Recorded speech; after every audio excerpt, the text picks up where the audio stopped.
Good morning mga ka-GT sa Kalam. Happy Thursday 2023. Malapit na po mag-New Year. At ganito po ako pag wala kaming lakad ni Manager number 1, ni Manager number 2 at mga pamangking ko na si Anton at si Roy at si Kemo.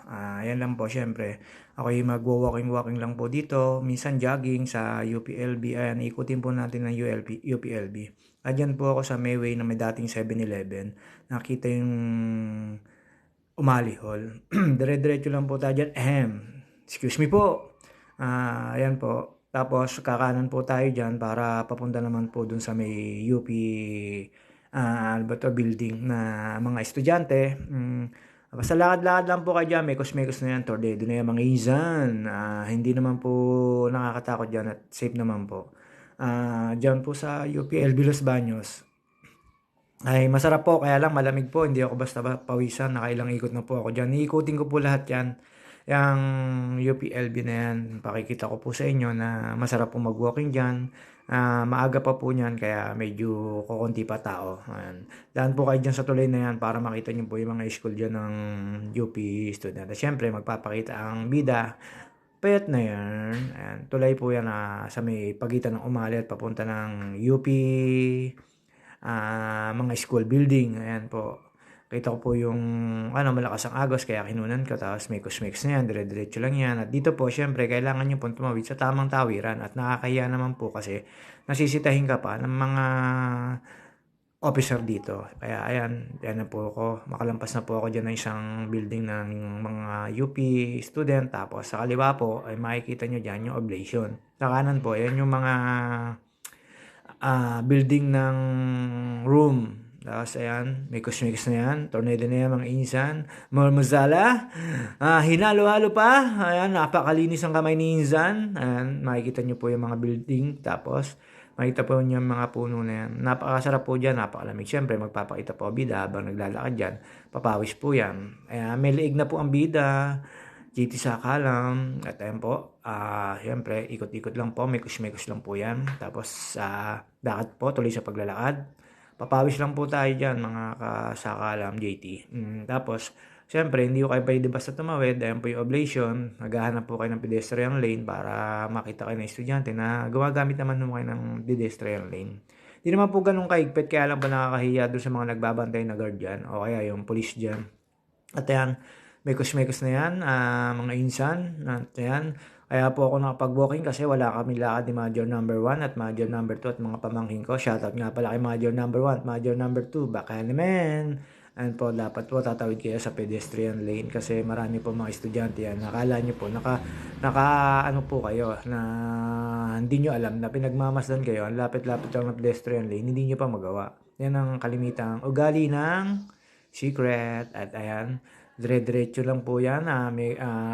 Yung kalsada na yan ay walking na daan. Ayan po yung oblation. Pinakikita ko na po yung oblation. Tapos ayan, basta lakad lang po kayo ng lakad dyan. Papawisan na po kayo dyan. Tumindi na po yung init ng araw dyan. After po nyan, hindi na po kayo kakaliwat kakahanan dyan. Dire-diretso lang po yan. Tuloy lang po ang lakad. Makikita nyo po yung building na yan. UP ng building yan na mga estudyante, lahat yan, na marami po nagpupunta dyan, nagwo-walking, ikot, basta dire-diretso lang ho kayo dyan. At napakasarap naman po ng klima ngayon ng umaga.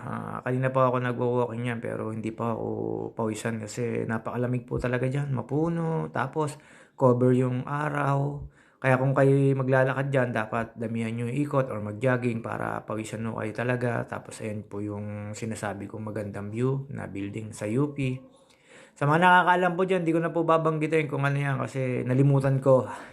Joke lang, nalimutan ko lang po talaga. Pero kita naman po yan dyan sa UP. Pagpasok nyo po sa loob sa may gitna. Kung kayo magwo-walking dyan, mikos-mikos na yan, mga insan. Basta paikot lang po yan, tapos babalik na lang po kayo. Wala naman po kasing daan dyan papunta sa kabila. Basta ikot lang po kayo dyan sa circle ng building na yan. Tapos bababa na uli kayo, ikot na uli. Tapos hindi naman po kayo mahihirapan at hindi naman kayo maliligaw. Ayan. Lakad-lakad lang po ako dyan, papawis lang po. Tapos pakita po ang bida. Ayun na po, pababa na po ako nyan. Nakaikot na po ako nyan. Napakasarap po mag-walking diyan. Minsan 'no, talagang pawisan ako niyan 'pag nag-jogging. Ngayon medyo tinatamad lang kasi ang lamig ng panahon. At after po niyan siyempre makikita niyo yung Umali. Ayan po yung Umali Building. Tapos, 'yan pong nasa diretso yan, ayan po Umali Building po yan. Yung dire-diretso po yan, yan po yung dating temple. Pagkatapos po, ayan yung pinakikita ko pong building na yan. Yan po yung dating temple, pero nawala na po yung temple diyan na pinapanik at pinalitan na po ng building ng UP. Di ko alam kung anong building po yan na nakalagay diyan. Basta ho yan, ilang taon na ho yan. Pandemic pa lang ho, tinatapos na yan. Sinisimulan pala na i-construct. Hanggang ngayon di pa ho tapos. Siguro napakadami pa hong kailangan.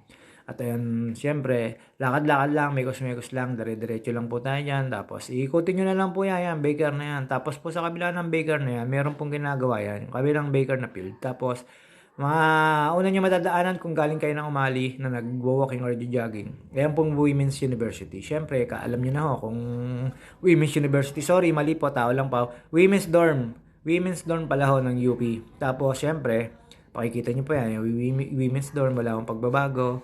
At after po niyan, naglakad-lakad lang po kayo dyan. Siyempre, ang kasunod po niyan ay men's dorm. Ayan po, may mga sakayan at babaan lang po dyan. Ayan po yung sinasabi kong men's dorm na magkasunod.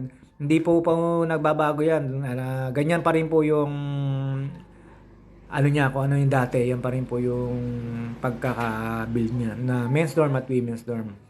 At after po niya, may YMCA na building dyan.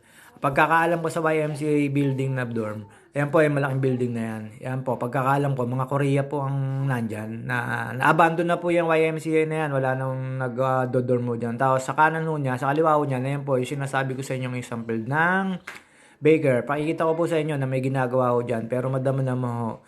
Ayan po, tinutuloy na po yung construction dyan. Ayan na po yung field na sa kabila ng baker. At ayan, mekos-mekos na yan. Tapos ayan yung YMCA, abandon na po siya. Hindi ko alam kung bakit po. Wala na po akong nakikitang Koreano o Chinese ata ho dyan na nag-aaral sa UPLB or nag-i-stay dyan. At after po natin makalampas dyan, ayan, mekos-mekos na yan. Siyempre, yan yung sa may tower. At yung building na nasa kanan ay hindi ko po alam, nalimutan ko na po. Tapos ayan po yung tower. Nandun pa rin naman po yung tower, kaya lang hindi naman po pwede panikin. Pwede pong tumambay dyan, may maraming upuan na nakapaligid dyan sa tower na yan. Basta lakad lang po kayo, lakad dyan, maramdaman nyo, papawisan naman kayo. At sa after po niyan, kakaliwa po kayo. Ayan po yung likod naman ng tower.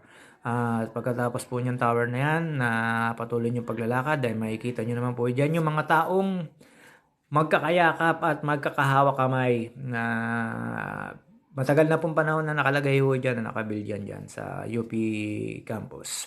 At ayan, siyempre, mekos-mekos na yan. Ayan po yung sinasabi ko sa inyong kabilang field ng baker. Pinakita ko sa inyo. Tapos ito po yung baker court. Wala na po. Tapos ayan yung baker hall mismo. Ayan na po. Pakikita ko po sa inyo na wala na po yung ring po dyan. Di ko alam kung ano pong gagawin dyan. Basta ayan, malinis na po yan. Yung dati may dalawang nakakabit na whole court dyan na ring. Kabila.